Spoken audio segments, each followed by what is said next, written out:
Welcome back to the Cleaning Indy Podcast, brought to you by American Facility Care. I'm your host, Tom Moore, along with my co-host and beautiful wife, Sarah Moore. On this podcast, we endeavor to strengthen the relationship between the contractor and facility manager by providing you with relevant information on all things FM and cleaning related. All right. Well, how's everyone's day going? I hope you're doing well. You know, last episode, we talked on our quiz on our website. We talked about it and we looked at the first question on that quiz, which was, has there been a noticeable lack of training from the cleaning staff? Yeah, that's right. And one of the things we covered was in the process of training, how we do that. And we kind of joked around, but it is a serious thing that I do. And I call it the choreography of cleaning, where we come up with our own our cleaning dance, if you will. And it really is an important, I think, aspect of what we do, where we walk through the process of cleaning in a way that is efficient, and it helps the cleaners to remember what to do next, because it's just as simple as learning the next pirouette in your dance. Yeah, that's a word I hadn't really heard since last week. I learned that last week, I think, that word. Don't hear that one every day. Today, we're going to look at the second question on our quiz on our website, which we encourage you to go to cleaningindy.com and take. That question is this, and this is our topic. Do you experience too many instances where the cleaning staff fails to show up for scheduled appointments? So this is more common than you may think. This happens frequently, unfortunately. You know, there was a situation some years ago where we were called in to do a walkthrough, and the whole purpose we were there was the current cleaning company was not showing up every Friday for whatever reason. The cleaner just wanted every Friday off. And I think crazy, because Fridays are the best. Fridays are. So, you know, I don't know if he had something, he just wanted a longer weekend or whatever the reason was, but the company didn't send anybody to replace him. Now, this was also a daycare, and there's state laws, Indiana state laws requiring every daycare be cleaned every time it's opened. And there's certain things that this Indiana state law requires that be cleaned throughout the day as well. So it was very problematic. Some of the things that weren't getting done were the all-important restrooms where little kids would go in and use the restrooms. And, you know, it really put a lot of pressure on that daycare staff. Think about, it's Friday. That daycare staff, they worked hard all week as well. It's a challenge to take care of kids, clean up after them, and do all the right things during the daytime. And so on their way out, they were forced to clean. And maybe it was just the manager herself coming in or staying late. But regardless, it just put way too much pressure and work on the staff of the daycare. And so that was their pain point, and they called us in for that. I actually worked at a daycare in college. And I'm telling you right now, on Friday, I would stay till 6, till closing. And the last thing that I would have wanted to do was have to stay and clean. Because honestly, when you're taking care of kids and you're playing with them and making sure they're safe, and that's an exhausting job to do. So I can't imagine having to stay extra hours just to clean on a Friday. That would stink.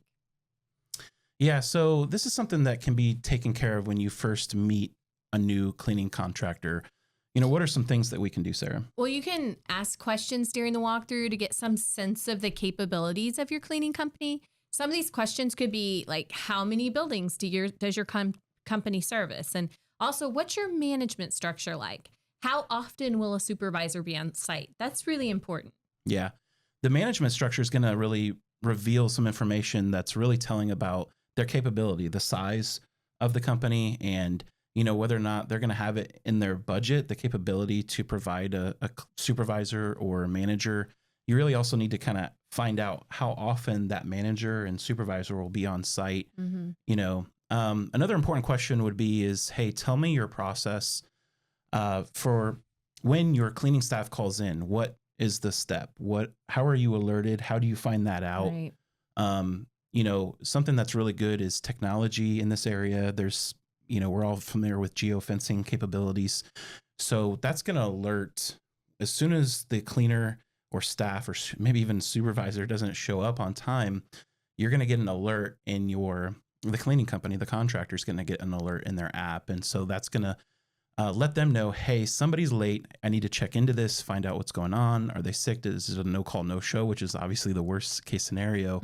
But they're going to have that information based on that technology of the geofence, and they're going to be able to send somebody out and replace them right away. They're going to ensure that the cleaning is going to be done. And so that's an important question to ask during the walkthrough. And you also need to ask, do you have the technology? That's so important. But is someone watching that technology? I mean, it's one thing to have the technology there, but you need to make sure there's someone checking into it to make sure they're catching when someone hasn't checked in or clocked in, and preparing for other people to come in and replace them. Yeah. So that's number one, is ask questions during the walkthrough. You're really kind of interviewing the cleaning contractor at this point. And our whole purpose of this podcast is to strengthen relationships between all contractors, not just cleaning contractors. So if you're hiring, an HVAC maintenance repair guy, hey, ask them these questions as well. What happens when our air goes out? How quickly can you dispatch somebody to our site? How far away is their site from our location? Is it going to take an hour or two or a day before they can send somebody out? Those are questions you can find out during a walkthrough or interview process with them. So that's step one. Another step is to really, this is important because what's not written down might not take place, right? So you have to have a meeting of the minds in what, is kind of the legal terms for an agreement or contract. So make sure, number two, there's language written into the contract as to what happens. So, write down what the fee or deduction on the invoice will be for each day that's missed. Have the cleaning contractor write down how many times you're going to even allow them to skip a day. Maybe you don't have any tolerance. Maybe there's a zero tolerance, and you have that written down saying, hey, if you guys miss one day, I'm sorry, we're going to have to look at something else, another option. So writing that down in the contract is really important. Yeah, I think there's so many times. I mean, it seems like a no-brainer to say, write it in the contract, but it's surprising how often people don't even read contracts or negotiate contracts. Oh, I said that very fancily. Negotiate. So that very proper. Negotiate the contract. I turned British for 1 second there. Yeah. But negotiate the contract. They haven't read the fine print to know exactly what's in the contract. A janitorial contract should not be so long and so full of small print that you can't read through it easily and understand everything that's in it and what's not in it, so that you can make sure you're negotiating the things into your contract that really matter to you. Yeah, if you get a messy contract from a janitorial company, there's a problem. Yeah. It should be clean. They shouldn't be trying to hide stuff in their contract from you by making you look at it and go, I don't know, let's just sign it. Anyway, your final and sometimes best course of action is to look for a new contractor. But we want to reiterate that it should be after all the other steps have been taken. Communication should be your overall goal.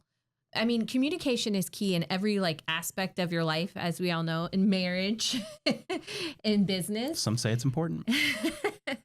And it is so important that communication is open. And the minute you have an issue, it's okay to go and talk to your contractor. It could get solved so much more quickly when we are communicating with one another.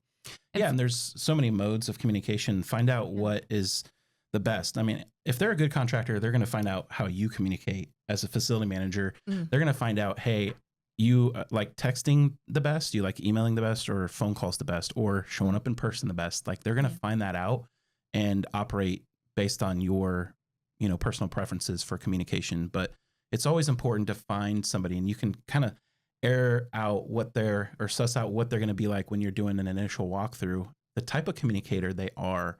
Again, this relates to any contractor, if you think about it, that you're going to have a relationship with. It's your time, right? So you're the one that's going to be spending time either communicating with this individual, this company that this individual represents, or spend your time finding a new company. So it's in the end in your best interest to kind of solve these problems from the very beginning.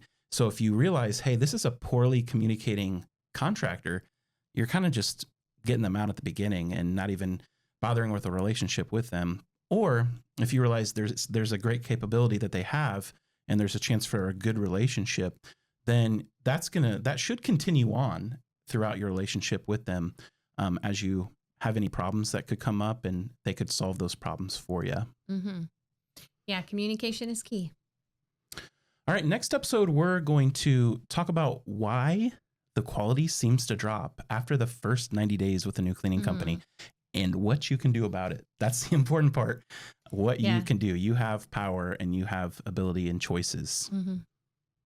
All right. If you like what you're hearing, leave us a review wherever you're listening to this podcast, whether on Apple, Google, Spotify. If you're watching on YouTube, hey, give us a thumbs up and subscribe. If you'd like to leave us a voice message that we play on the podcast, wow, that's kind of cool. Just go to cleaningindy.com and scroll down to the bottom where it says leave us a message. If you'd like to learn more, visit our website at Cleaning Indy. That's cleaning, and then it's indy.com. Take care, and we'll see you next time. See ya.